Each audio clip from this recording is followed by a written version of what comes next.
My name is Riya Kumar. I'm 26 years old. And I work as a freelance digital illustrator.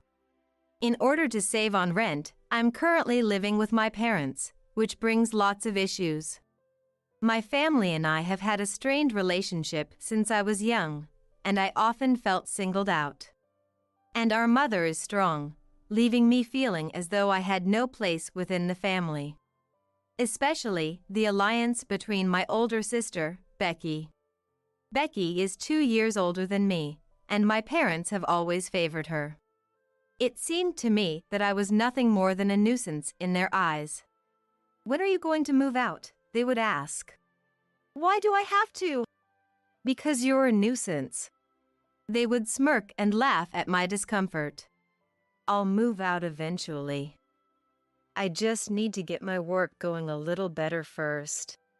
"That's not our problem. You just can't cut it, can you?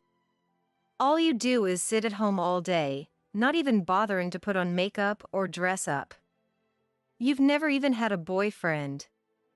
And to top it off, you're a freelancer? You're basically a loser in society." The relentless verbal attacks ate away at my spirit. Being a freelancer means I can work at my own pace. There are plenty of good things about it. What are you even talking about? All you do is hole up in your room all day, probably just playing video games. They'd accuse, never giving me a chance to explain. Eventually, Becky would conspire with our mother, who was quick to join in. "I agree, I don't really understand what she does for a living, and aside from meal times, she's just out of sight. She's really just a burden." They would then complain about me right in front of my face. There was nobody in this house who would defend me. Do you understand now? This is how much you're worth to this family. We don't need someone who can't pull their weight. I'm sorry. But that's just the way it was. That's true. I was the only failure in the Kumar family. My father is a surgeon at a prestigious university hospital. My mother used to be a nurse at the same hospital before she quit to become a full-time housewife upon getting married. Becky is a flight attendant for a domestic airline. Everyone in my family had high-profile careers. On the other hand, I was a self-proclaimed freelancer. Compared to everyone else in my family, I was leagues behind. "Oh, I just had an idea, Mom. Let's go on a family trip to Yellowstone. My employee benefits allow me to get a half-off deal for one of the best hotels in the state." That sounds wonderful. Having a stable job really does enrich your private life, doesn't it? Exactly. It's such a stark contrast to a certain someone we know. They left me completely out of the conversation and laughed joyously together. I was sure they didn't even count me in their plans for the trip. Feeling isolated, I decided to retreat to my room. As I was leaving, Becky stopped me. "Where do you think you're going? You should do something around the house for once." She thinks just because she pays us rent, she can do whatever she wants. And I seriously doubt that money she gives us is even earned properly. I totally get you. I mean, she calls herself a freelancer. How could sitting at home all day possibly be a job? She should try to experience a bit of life outside like I do, Becky added. I am making money, even if it's just a little. I really wish she could speak more confidently, like you, Becky. By the way, Mom, Rhea graduated from a design school, right? Yes, she did. Despite my advice to go to college, she didn't listen. And now she's ended up jobless. I'm a freelancer. What's the difference? Either way, you're just free to do whatever you want. They said and laughed together again. I'm going to my room. No, listen, did you even hear our conversation earlier? Help out around the house. First off, Mom, is there anything you need? Well then, taking your offer, shall we leave all the chores to Ria today? That sounds good. All right, Ria. Start with the laundry, then clean the bathroom. There's a shopping list in the living room, use it for grocery shopping. And while you're at it, prepare dinner. I kept silent, unable to respond. Did you get that? At least respond. Yes. Oh, I had other work to do after this. Did you say something? No, I'm sorry. Ignoring my feeble response, they continued their conversation. Becky, I'm free now. Shall we go out and eat something delicious for a change? Sounds good. They seemed to be heading out for a meal, nonchalantly leaving the housework to me. But what about my dinner? Oh, goodness, are you serious? You should figure that out yourself. You really can't do anything on your own, can you? Maybe today will be a good chance for you to become a little more self-sufficient. They sneered and ridiculed me. I stayed silent and they left the house. I, left behind, decided to just do as I was told. I hardly ever do household chores, but I managed to finish everything except cooking by referencing videos. Oh, it's already this late. I have to go shopping soon and finish up my illustration. It feels like it's been a while since I went outside. The fresh air tasted good. It's completely different from inside the house. I opened the map app on my smartphone and searched for a nearby supermarket. As I was walking along the road, a man passed by. Then, for some reason, he started following me. Excuse me. Suddenly, he tapped my shoulder and spoke. Yes. Well, what can I do for you? My voice unintentionally cracked. Embarrassing. No, I just thought, you're beautiful. A typical pickup line I've heard before. Am I being hit on? I'm sorry, if you're trying to pick me up, please try someone else. It was my first time being hit on and I was so nervous that I stuttered out a response. No, it's not a pickup. I thought your facial features are beautiful. What? Actually, I'm a freelance stylist. I love coordinating everything from makeup to haircuts, and I'm pretty good at it. Until recently, I was working for Hollywood stars. As he said this, he handed me his business card. On it was written, Freelance Stylist, Nick Kumar. Why would someone as amazing as you talk to someone like me? Well, this might be embarrassing, but when we passed each other, I was struck by a thought. I might be rude, but I think you'll transform if I coordinate you.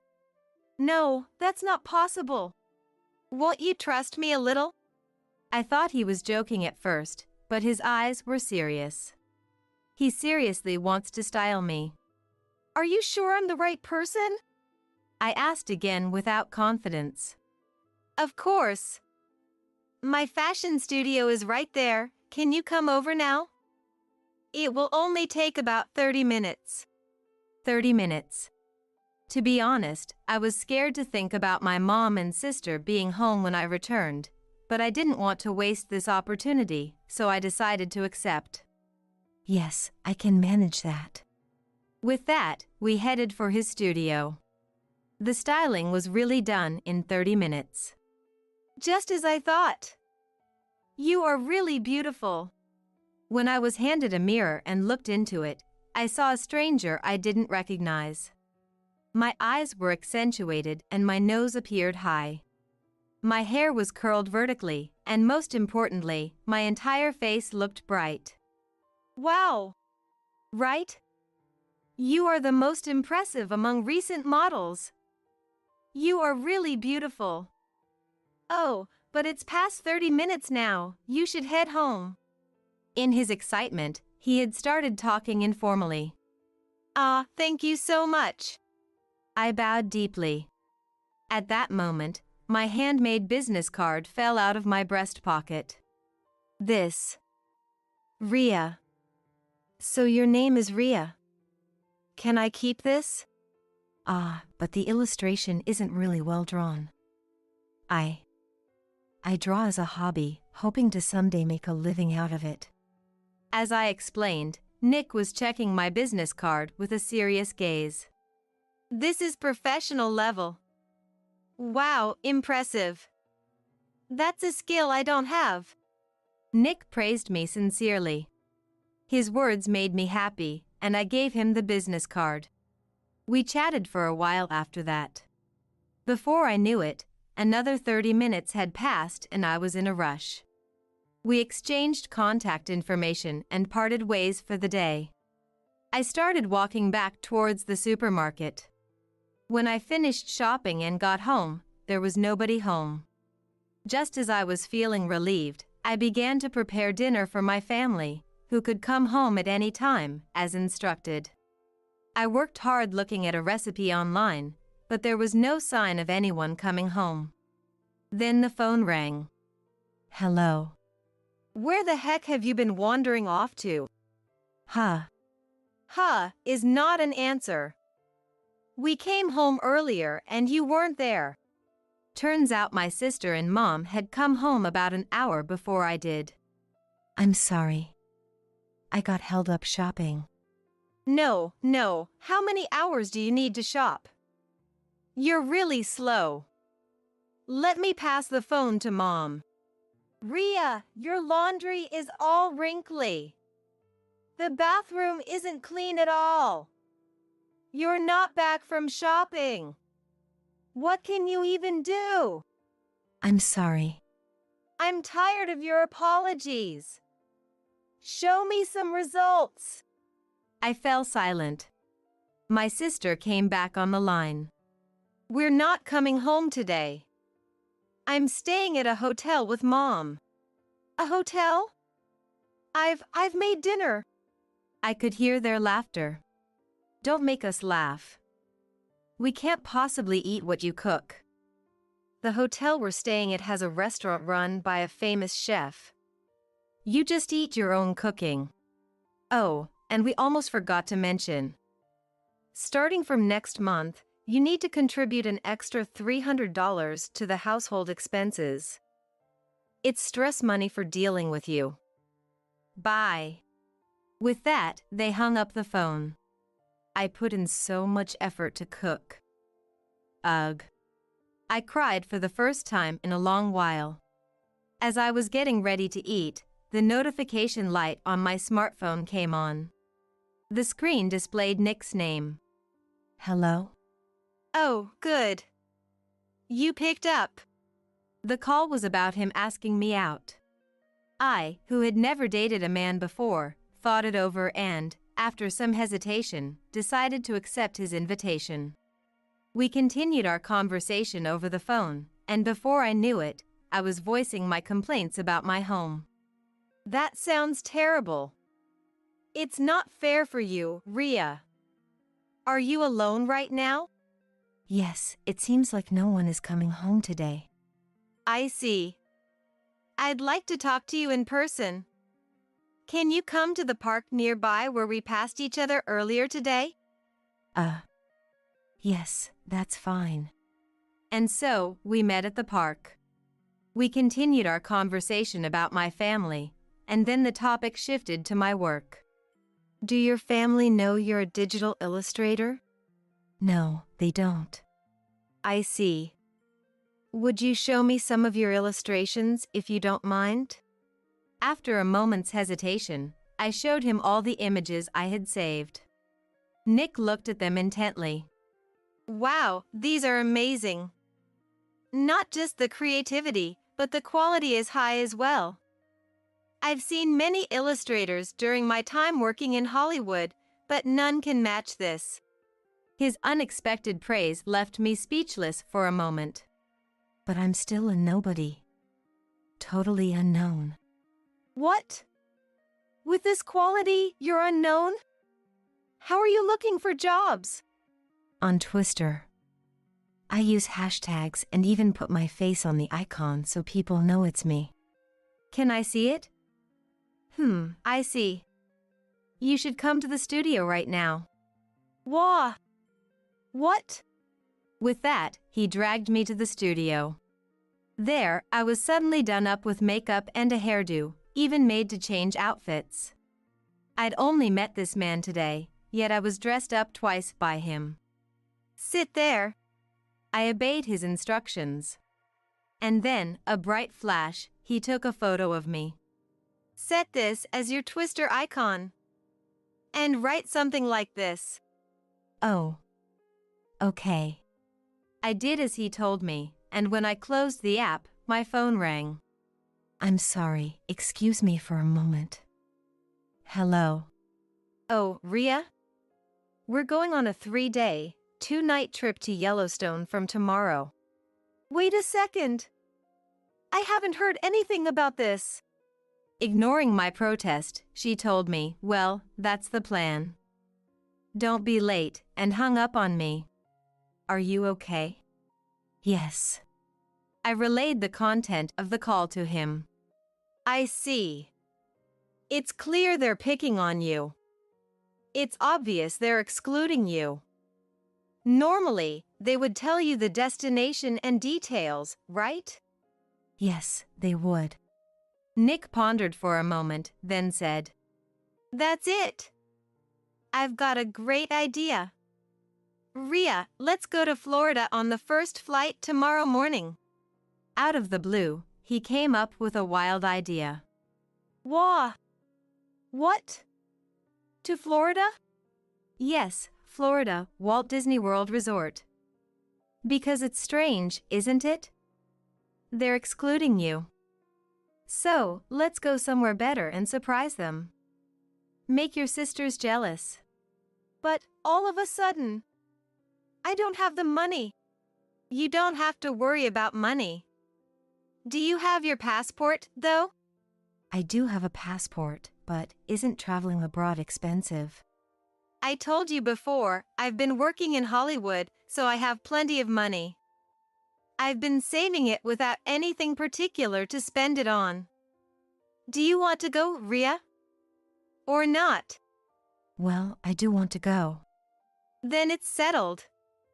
We're off to Florida tomorrow. Oh, and by the way, I noticed you're getting a ton of notifications on your phone. Is everything okay? Huh? She saw a barrage of likes and new follower notifications on her Twister post. Among them were some job offers too. What? What's this? Is my Twister post going viral? Nick replied to her surprise. Rhea, your illustrations are more valuable than anyone else's. You just didn't know how to brand yourself. With a little ingenuity, like now, everything just falls into place, right? Amazing. With an idea I could never come up with, my followers had exceeded 1,000. And they were still increasing. People are simple. If the visuals are good, they are attracted. Rhea, you have potential in both your looks and art, you just haven't noticed it. It's a waste not to use it. No one had ever said such things to me before. Up until now, my life was filled with derogatory remarks about being a freelancer, being useless. But this man was different. I began to believe that thanks to him, I could change something. Thank you so much. I've suddenly got a lot of work requests. I'll be busy. Sure. For now, let's enjoy our trip to Florida from tomorrow. Yes. My clouded heart was clearing little by little, and before I knew it, I was looking forward to the sudden trip the next day. The next morning, we met at the park and headed to the airport. After a 3-hour flight from JFK, we arrived at Orlando International Airport. Wow, this is amazing. Excited about her first time taking the plane, and I was taking photos, when my phone rang. Hello. Hi, Dad. Where are you? We're going to depart soon. It was a wrong call from Becky to their father. Becky, it's me, Rhea. Huh? Why would you answer? Wait, this is your number. I'll hang up, okay? Why are you the one to hang up? You're so cheeky. I'm sorry. By the way, we've moved the trip to Yellowstone to tomorrow. We're staying at a 5-star hotel today. Mom was thrilled when I said I'd cover all the costs. She said it's different from her incapable sister. I see. Unlike you, freelancing or whatever, I actually work and earn my money. Well, just live your miserable life. Bye. With that, she hung up laughing. Seeing me a bit down, Nick asked, Rhea, would you like to work in America? What? This man sometimes says something extraordinary. Ha, just as I thought you'd react. Actually, a friend from my Hollywood days is working on a CG animation and they're short of illustrators. I've introduced you and they really want you to join them. I couldn't grasp the situation, but Nick continued to explain. Rhea, your illustrations will be used in Hollywood. Plus, the pay is really good. They promised over $200,000 annually. What? $200,000? And in Hollywood? Yes, Rhea, your worth has been acknowledged. You won't be treated as incapable in that house anymore. You, Rhea, who is not confined to just America, are recognized by the world. Hearing this, something inside me burst with shock. Before I knew it, I was apparently laughing with an innocent smile that was unprecedented for me. I'd take that offer, thank you so much, Nick said with a bashful smile. Great, I'll let them know your answer is yes. But, that facial expression, it's not fair. You're incredibly cute. Watching Nick cringe with embarrassment, I found myself genuinely delighted. We took a taxi from the airport and arrived at the hotel that Nick had booked. The exterior clearly marked it as a luxury hotel. Its grandeur was breathtaking. Wow, this is amazing! I thought we might as well splurge, so I booked the most expensive room, Nick said with an innocent smile. The most expensive? How much is it, by the way? I cautiously asked. Well, since I booked a suite, maybe it's around $20,000 per night? He answered nonchalantly, but the price was far beyond my comprehension. What? $20,000 per night? Yeah, why are you so surprised? Rhea, if you do your illustrator job in the US, you could easily afford to stay at places like this. You'll be handling Hollywood after all. I can't possibly. Why not? You're incredibly talented, Rhea. All you need is to believe in yourself. If you can just speak without hesitation or fear, you'll shine even brighter than you do now. Nick's words carried a lot of weight. Inside the hotel was a dazzling world I had never seen before, with high ceilings and expensive monuments decorating every corner. The suite we were shown to was more than twice the size of my childhood home, complete with an indoor pool, hot springs, and a patio with a view of the city lights. It's like a dream. It's not a dream. All of this is possible because of you, Rhea. Initially, I thought Nick was a strange person, but he made me realize my worth more than anyone else. Even though we had only met a few days ago, for the first time, I found myself trusting someone. I thought I might be able to change. But then, my phone rang again. Hello? Why aren't you here? Becky said in her usual languid tone. Where? At the Yellowstone, of course. Didn't I tell you we're going today? Everyone's here already, she said with her typical sarcasm. It seems they had already arrived at Yellowstone. I don't know where you were. Oh, did I forget to tell you the location? My bad. I could hear Becky's feigned laughter. I can't go if I don't know where it is. Ha!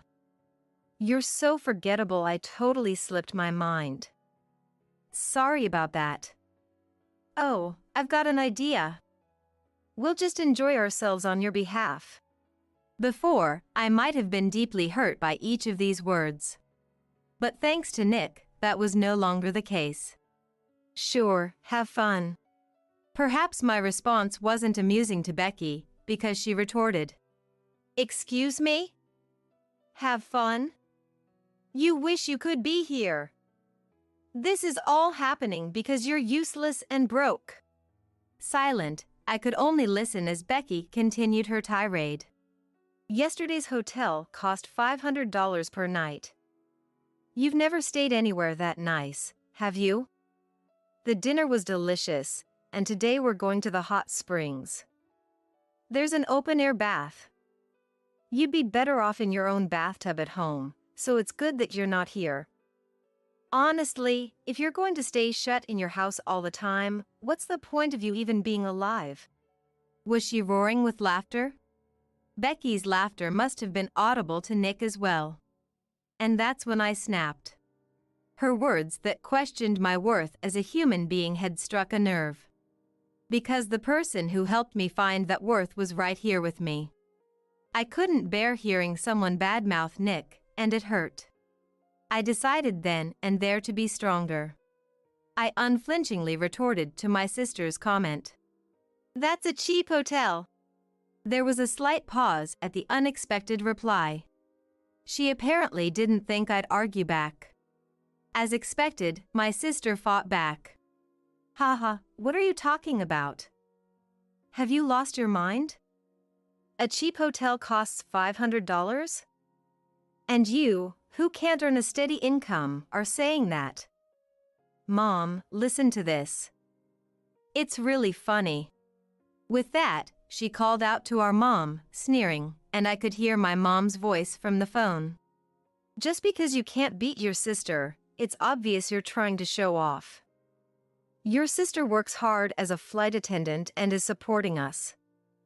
It's something you'll never be able to do in your lifetime. After all, you don't even have a decent job. Dad, you should also say something. She seemed to be trying to hand the phone to our father. My father was always busy and I have hardly any memories of talking to him since I was a child. And it got worse when I went to design school. We hadn't spoken a word since then. He probably just thinks of me as a disappointment. As expected, my father didn't come to the phone. Instead, my sister came back on the line. You, come here right now. Oh, I forgot to tell you where. It's in Idaho. Without a porter, I won't be able to buy lots of souvenirs. So, I'll let you play that role. You're happy, right? You get to come to Yellowstone. Against my condescending sister, I responded without reservation. No way. Huh? What do you mean, no way? When I say come, you come. You're incompetent, so just do as you're told. Got it? Hurry up and come. Make sure you get here today, even if you have to dip into your savings. You know, Becky, when I think about it calmly, you're pretty stupid. What did you just say? I'm saying no because I can't. Because I'm in Florida right now. She seems to be having trouble understanding because it's so abrupt. That's natural. And she retorted, sneering at me. What are you talking about? There's no way you can go to Florida. You don't have any money. Oh, are you confusing it with the world of your video games? Are you okay? Since she seemed not to believe me, I sent her a photo I took when I arrived at Florida. I just sent you a picture. There seems to be quite a stir on the other end of the international call. Wait, Mom. Ria's saying something weird. And she even sent a picture. What is it? Listen carefully to what she says. This is definitely a stolen picture. I won't be fooled. Since she still didn't believe me, this time I sent a selfie from the suite I was in. Huh? What's going on? And who is this? I could feel her getting increasingly flustered. That's me. You're a completely different person. I can't believe you even edited your picture. It's so pathetic. I didn't edit anything. For the first time, I laughed back at her in a mocking tone. She got annoyed and said, Then explain. There's no way you could change like that. In a way, thanks to you and Mom. A guy on the street approached me and did a makeover. Turns out, he's a famous guy who's worked in Hollywood. Huh? What kind of fairy tale is that? That can't be true. It's so lame. If you're going to lie, at least make it a decent. Before my sister could finish, Nick grabbed the phone from me. Hello, I'm Nick. I'm currently in a suite with your sister, Rhea. Huh? Nick, you mean the Nick? The only foreign man who's a Hollywood star's stylist. No, you're kidding? My sister, who was barking until a moment ago, suddenly fell silent. Until now, I didn't know that Nick was such a famous person. I took back the phone from Nick and said to my sister, Do you get it now? I'm in a $20,000 a night hotel suite right now. That's why I said a $500 hotel is cheap. The tables have completely turned now. But my sister, she started making excuses. It's her last-ditch effort. Even if it was a suite, you just got lucky, didn't you? Yes, that's right. It was a fluke. If I had been shopping, I would have been the one approached. I wonder about that. Plus, I just found out that I'm making $200,000 a year now. Huh? $200,000? Wait a minute, what do you mean? It's exactly as I said. I'm earning $200,000 a year, and I'm going to be working in the US from today. As a Hollywood illustrator, no less. I had no idea about any of this. What's an illustrator? Aren't you just a shut-in freelancer? Heh. That was yesterday.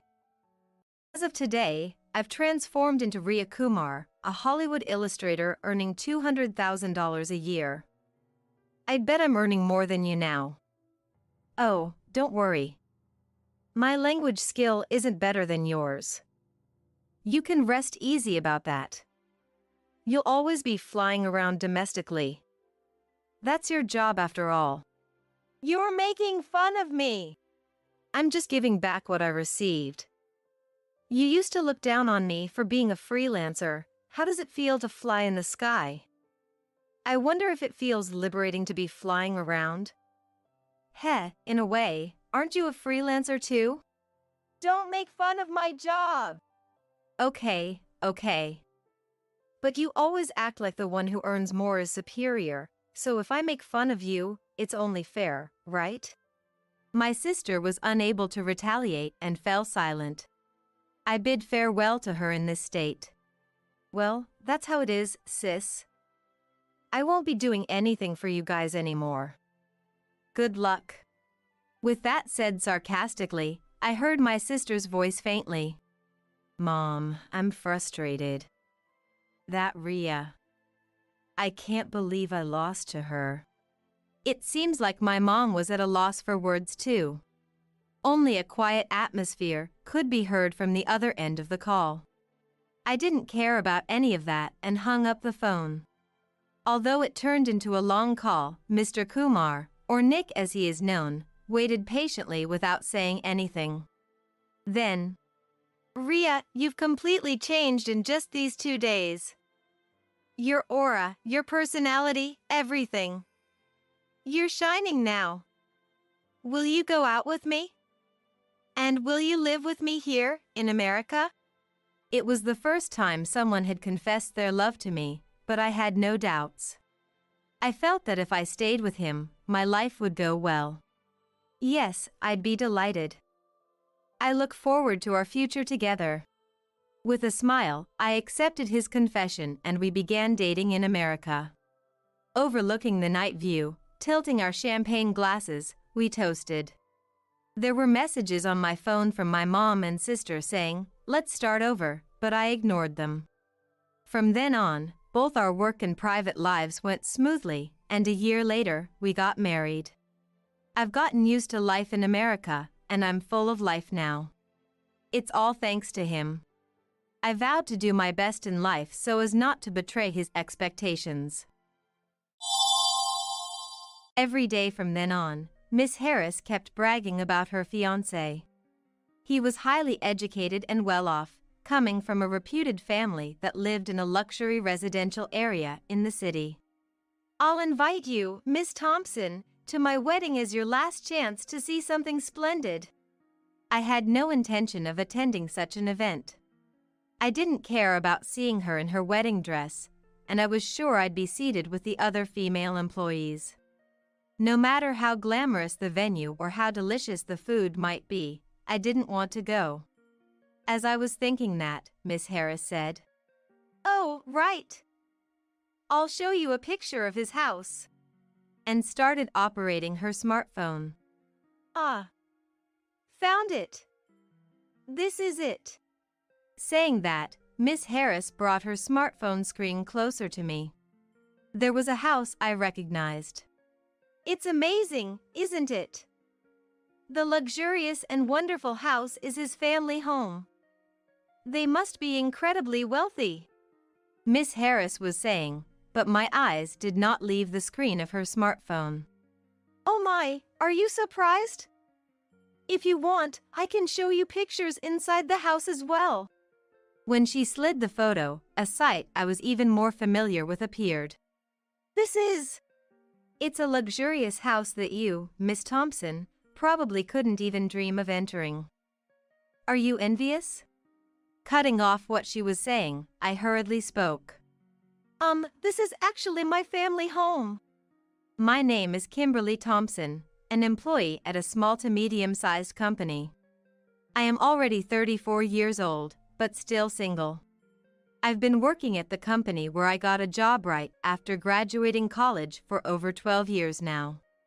Being the oldest among the female employees, I'm in a position often referred to as the old maid, and all the other women who joined the company at the same time as me have left after getting married. In other words, I'm the only one who kept working there. It is not that I am working there to find a husband, I just diligently work every day. I tend to keep to myself and like being alone, and I'm not very good at socializing. So, from the perspective of those around me, I'm undoubtedly a stick in the mud. But I'm serious about my work, and because I've been at the company for a long time, it seems like the other employees treat me carefully with some respect. Well, I can understand their feelings. I don't go to any social events with my coworkers, and I don't exchange contact information with anyone. I don't hang out in my private life, and I only engage in conversation when absolutely necessary, so it's no wonder they find me boring and don't bother inviting me. But because I've been at the company for a long time and I'm good at my job, they can't complain. I'm quite a senior. I think that's the kind of awkwardness I bring. As for me, I actually find it convenient not being approached by others. I can work in peace, and I can spend my breaks freely. Plus, this job doesn't involve any entertaining or client-facing tasks, so I'm not caught up in any troublesome human relations drama, and I can spend my days off watching as much of my favorite anime as I want. I also like reading, so going to the bookstore and impulse buying books based on their covers is enjoyable. At first glance, some people might feel that my life is lonesome and empty, but I thought this quiet yet peaceful life made me feel my happy. However, everything started to change when a young woman joined the company. She was the complete opposite of me, a friendly, cheerful woman with excellent communication skills. Her name is Michelle Harris. Miss Harris was the type to actively approach others, and she seemed particularly popular among the male employees. She was cute and charming, so I figured she easily captured the hearts of the men. When I watched her, I felt like I was watching a character from a movie because she was so different from me. A bright, honest woman at the center of the group. Probably the type of woman I would have a hard time dealing with. While thinking such things, I happened to overhear a group of female employees chatting away cheerfully in the restroom. This all happened when they came into the restroom while I was in there, fixing their makeup and freely starting to gossip and complain. You know, that new girl Harris, don't you just find her annoying? I know, right? She just seems like she's always trying to please men, doesn't she? Definitely gives off that vibe. That has to be on purpose, right? She's constantly trying to appear cute. It's so annoying.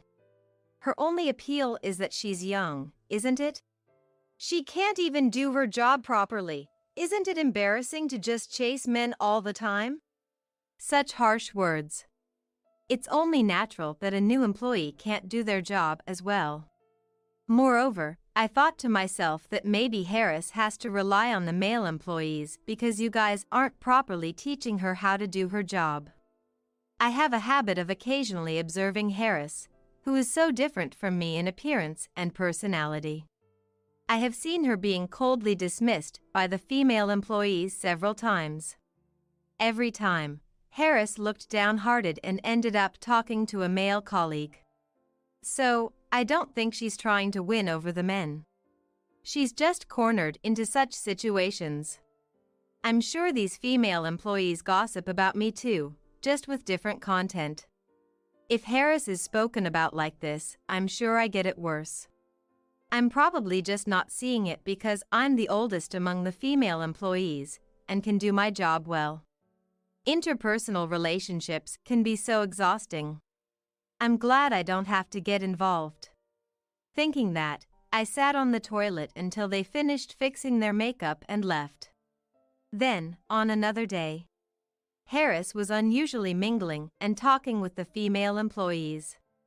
I was surprised but glad to see her fitting in with the other women and decided to take my lunch break. As I got up from my seat to go outside with my packed lunch as usual, I passed by them and Harris suddenly called out to me. When I turned around, she asked me a nonsensical question. "Why aren't you married, ma'am?" It's clearly a malicious question. As I was struggling to answer, I could hear the female employees behind Harris chuckling. Even the wide-eyed male employees started to laugh, led on by them. One of the female employees said, "Hey, that's rude," but then praised Harris, saying, "You're such a funny girl, Harris." From then on, Harris started to ask me more and more disrespectful questions that left me at a loss for answers, thinking she would be praised for making fun of me. "Miss Thompson, have you ever had a boyfriend?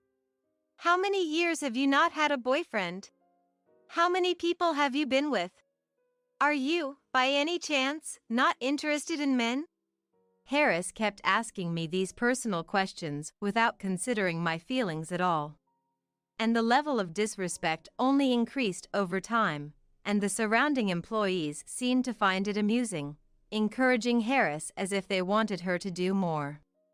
I suppose she was happy to be recognized as one of them by the other female employees. Trying to meet their expectations, she kept intensifying her remarks to me. As things escalated, she began to flaunt her own status to me. "My boyfriend just gave me a designer bag as a gift the other day. I'm going to a high-end restaurant tonight that's booked out for the next 6 months. Do you just eat macaroni and cheese at home, Thompson?"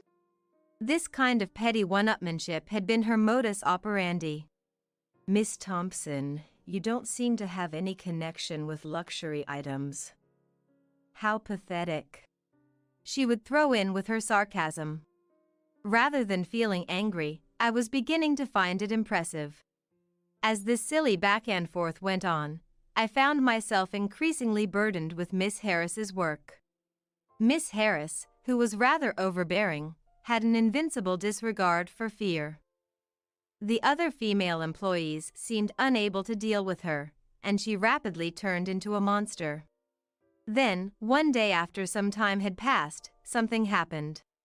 When Miss Harris came to work, she was very upbeat and started talking to me. I got engaged. As she said this, she showed me a picture of her fiancé, even though I hadn't asked. When I responded with a polite, "That's nice," and tried to return to my work, Miss Harris continued to chatter on. My fiancé is really rich, kind, handsome, and perfect. Are you jealous? I'm going to be happy leaving you here, Miss Thompson. With that, she brought her smartphone screen closer to me. She continually belittled me and bragged about how amazing her fiancé was and how she had hit the jackpot by getting engaged to him. Well, I am jealous. Congratulations, truly, I said. Miss Harris, looking satisfied, said, "Okay, I'm going back to work," and returned to her desk. When it comes to this, it's almost refreshing. I sighed deeply. I need to focus on my work. Just as I was trying to switch my mindset, I heard the other female employees talking behind me. She's really getting carried away, isn't she? Seriously, just because she's getting married, she's acting so giddy. What's up with that? Like she can actually be happy after getting married? She probably can't even do housework and might cheat on him. I agree. She's definitely the type who would get divorced quickly once her charm wears off. Totally agree. As one of them began to vent, the others joined in, spewing complaints. Out of pure curiosity, I asked the female employees, "Weren't you all friends with Miss Harris? What are you talking about?" "No way." They all laughed. "We would never be friends with a woman like that. It's just her thinking we're her friends." I see. It seems that Miss Harris had managed to make enemies of the female employees again. They didn't mind when she was bullying me, but as she increasingly tried to one-up me, she started doing the same to the other female employees. I sighed quietly. Aren't you the ones who boosted and fanned her flames? From then on, Miss Harris boasted about her fiancé almost daily. Apparently, he comes from a prestigious family, is highly educated, earns a high income, and his parents' home is located in an upscale residential area in Manhattan. This has nothing to do with you, Miss Thompson, who always looks so shabby. It seems like you could continue to live a simple life alone. The only people who would marry you are likely to be leftovers. Nobody high profile or high earning would ever consider someone like you. You may have to settle for someone uneducated and unemployed. But even such a man might refuse you considering you're a dried-up old maid," Miss Harris would say, laughing. "I'll invite you to my wedding, Miss Thompson. It will be your last shining moment." I certainly did not want to attend that. I couldn't care less about her wedding dress, and I'm sure I'd be seated with those female employees. Even if the venue is glamorous and the food is delicious, I wouldn't want to be there.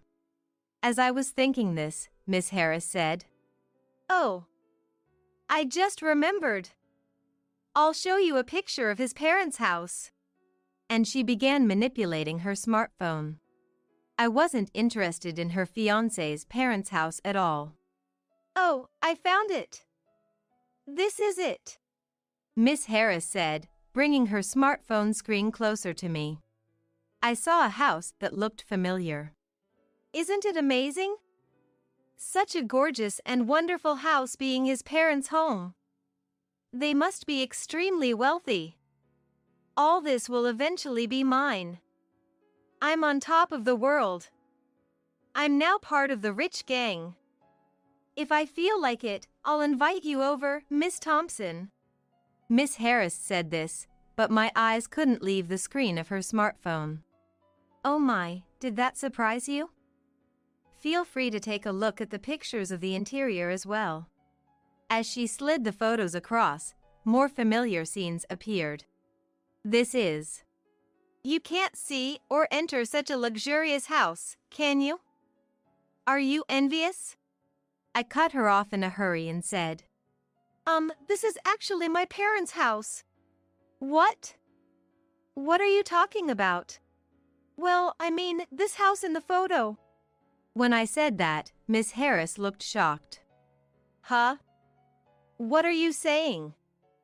Just because you're envious, you shouldn't make such a lame claim. No matter what she says, I'm convinced this is my parents' house. Besides, I'm an only child, so it's not like I have brothers who could marry her or anyone else. The only ones living in this house are my parents, who have entered their 60s, and our beloved dog. Miss Harris seemed to think I was joking and laughed out loud. Oh, Miss Thompson, you're so high level, keeping a straight face while fooling around. But I said seriously, "No, I'm not kidding, this is really true," she said, pointing at the photo. But, look, his car is parked here too, right? And how could you take pictures inside a house that isn't yours? Despite her objections, the photos she was showing me were undoubtedly my parents' house. The placement of things, the floor plan, it was all exactly like the house I grew up in. Then it hit me. I remembered a sales guy who was often coming and going from my parents' house. I'd met him there and talked to him. He was desperately trying to get a contract, telling my parents all sorts of convenient things. I asked Miss Harris her fiancé's name. It was the same name as that salesman. I see, so that man, Aaron, was pretending my parents' house was his own to impress her. What a lame guy. Does he think he could get away with that? I'd noticed other signs that Aaron wasn't a very good person. He was always smiling, and even when my parents said, "We think we'll pass on the contract this time," he would cheerfully respond, "I see. Well, I'll come by again next time." But the moment he left the house, I saw from my bedroom window that he had a really scary look on his face. Maybe he was just angry because he didn't get the contract.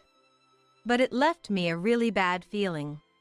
There's no need to tell Miss Harris about this. But that house is definitely my parents' house. I won't back down on that. Miss Harris was raising her voice. What? That house is Miss Thompson's parents' house? That's impossible. No matter how much I explained, she wouldn't believe me, so I decided to take her to my parents' house after work that day. We arrived at my parents' house, and I took her through the gate. I opened the front door and said, "I'm home." Then my parents came out with a smile. Welcome home. When you said you were coming home all of a sudden, we wondered what was going on. You even brought a friend. It's not often we see you. But it's nice to see your face after a long time. We have to serve something since you brought a friend. We have some sweets we bought when we went on a trip to France with your aunt. We'll serve them with some tea. Looking at Miss Harris, my parents smiled happily. I mentioned the name of her fiancé and asked my parents about him. Oh, the salesman? He was here just the other day. Hearing my parents respond like that, Miss Harris seemed to accept the truth. When we arrived in my room, she suddenly began to cry. What happened? Are you sad because you were lied to about his family home? Sure, being lied to might have been shocking, but it was not that much of a disaster, I thought. Then, Miss Harris said, "I'm sorry," and began to talk about her engagement with Aaron. Apparently, Miss Harris met Aaron at a social gathering. At that time, Aaron told her that he held a position in a major corporation, and when they were alone, he informed her that his family was wealthy, which caused her to fall for his good looks and the status. After that, they went on a few dates and their relationship developed. However, despite Aaron's position in a major corporation, he turned out to be surprisingly stingy. At first, he paid for all of their dates, but gradually, he started making Miss Harris pay, claiming he had no cash on hand. When Miss Harris said something about it, Aaron suddenly proposed, saying, "Actually, I want to save money because I'm going independent. Plus, we need to save for our wedding fund, right?" Caught off guard by the proposal, Miss Harris got carried away and started to shell out cash as he directed. Aaron took advantage of this, borrowing more and more money from Miss Harris, and before she knew it, she had handed him a substantial sum. Still, she fell blindly for his sweet words like, "It's for our happy married life together." If you look at it objectively, you would think that if his family was really wealthy, he wouldn't need to borrow money from his girlfriend. But Miss Harris, who had fallen head over heels in love, seemed to trust him completely. But now, it seems, even Miss Harris has come to realize it was a lie. Miss Harris came to apologize to me in tears. "Miss Thompson, I'm really sorry. I apologize for the terrible attitude I've been showing until now. I know I can't be forgiven, but please let me apologize." She explained, in tears, that she was led by the other female employees to harass me. She didn't really like to gossip or show off, but she was instigated by the other female employees and pressured to join in, or else she would be left out like before. It was hard, but she said she managed to endure because she had Aaron. Again, she apologized and shed big tears. Seeing Miss Harris like that made me feel sorry for her. She was really struggling in her own way. We could leave those female employees, but the liar must be dealt with. In a way, my family and I are involved, too. We need to teach him a lesson. "Let's teach that guy a lesson." I decided to have Miss Harris call Aaron. When we arranged to meet at a cafe, he changed his complexion as soon as he saw my face. Aaron, looking uncomfortable, lowered his gaze. I told him I was going to report his misuse of the photo of his family home and his deception of my junior colleague to his workplace. He turned pale and started apologizing. "Please, forgive me for that. So why did you lie and deceive Miss Harris?" Apparently, he had approached her because he thought she had money since she wore nice clothes and branded bags. He began to brazen it up, and turned to Miss Harris and said something outrageous. "Mainly, it's your fault for coming after me without seeing through my lies. I showed you a nice dream, so you should consider it a gratitude fee." I was stunned at his audacity. It reminded me of the hidden side I saw from the window at my family home. "You proposed marriage, that's why Miss Harris trusted you." Then, Aaron replied with a defiant laugh. "Well, I thought that was the best thing to say." "What do you mean? So you had no intention of marrying Miss Harris?" "Well, yes. I'm not thinking about getting married right away." Aaron casually made such a statement. Miss Harris couldn't take it anymore and started crying. Seeing Miss Harris crying, Aaron looked annoyed. What a terrible man he is. There's no need to show mercy to someone like him. I pulled out a voice recorder and said, "I recorded what you just said. You know, you can demand compensation for breaking off an engagement without a reasonable cause." Aaron turned pale and frantically said, Whoa, that's gonna be a problem. Choose between reporting this incident to the company or repaying the money you borrowed from Miss Harris along with some damages," I said. Hearing this, Aaron replied, I'll pay back the money," and drooped his shoulders. That's how we came to an agreement that he would pay back Miss Harris. It seems that Aaron was cheating, and his mistress was spending money lavishly, more than his salary could cover. But he was so smitten with her that he was siphoning money from Miss Harris to keep her satisfied. After Aaron left the cafe, Miss Harris tightly grasped my hand and repeatedly expressed her gratitude. she apologized once again for everything that had happened and promised to change her ways. Since then, Miss Harris has become quite fond of me and no longer exhibits her previous attitude. Even when other female employees act unpleasantly, she no longer lets it bother her and concentrates on her work. Seeing her like this, the female employees still badmouth her, but I think they're just not worth dealing with. Later, when one of the female employees got engaged, a nasty war of words began among them. Petty jealousies and grudges started affecting their work, and a fed-up supervisor escalated the matter, resulting in each of them being transferred to different departments. Being on their own, these women weren't particularly harmful, and it seems they are now working quietly in their new departments. Our department has become peaceful and calm, and Miss Harris has been able to work more freely. Lately, Miss Harris and I have been having lunch together, sharing our hobbies. Thanks to her, I've developed an interest in fashion, and she has become a big fan of anime. I may not be friendly with everyone, but having someone like Miss Harris whom I can trust has made working at this company more enjoyable than ever. Money and status may be attractive, but they are only a part of life, not everything. I may be plain, but I believe that being able to live a peaceful and calm daily life is truly the greatest happiness. I made myself lunch today. I want to be a better cook, so please have a taste, she said. All right. Let's go to a nearby park and eat, I replied. Yes, she replied happily.